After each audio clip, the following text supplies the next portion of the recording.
You can get the rest of these generic joints. You can get a few people throwing a few dollars at it, but you're not gonna get that. The copy and paste is real. Big facts. Big How facts. are we feeling about the apologies? Can we talk about that? Because I feel like this is like that's a good segue. We've seen a lot of apologies this week. Which apologies?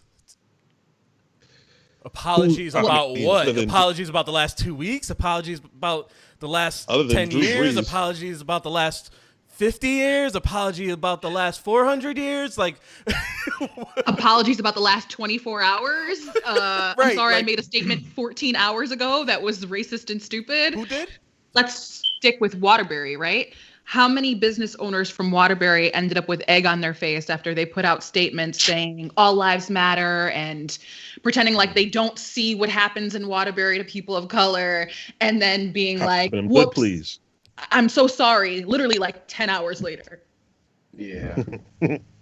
I mean, I'll chime in on that. Behind the scenes, I know my partner, he was getting a lot of phone calls from different owners, just asking, well, how do I, since I jumped out there and I did that, how do I basically save my business? How do I get people to understand that, I don't know.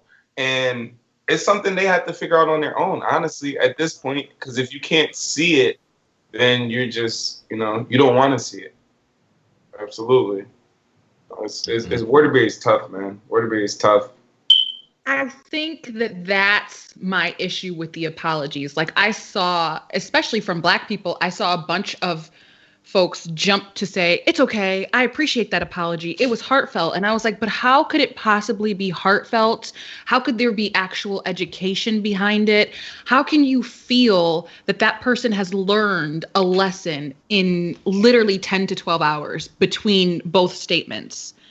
That to me does not speak to, I've heard you, I've put an effort into hearing you, and I'm going to come back with a statement that's worth you actually listening to me, that makes you feel like I know what it is that you're talking about. It's just, oh shit, my pockets, let me get this statement out quick. But that's all it's about. It's a business decision when your PR team tells you, or your PR person tells you, hey, you fucked up, right? Like, there be niggas in here all the time. I guess we need you to kind of fix this. They're in here quite often. We have like a hip hop night. We might need to fix this before we don't have one no more. We got no more money. They go around the corner. So, right. I also think that's where you get the quick turnaround.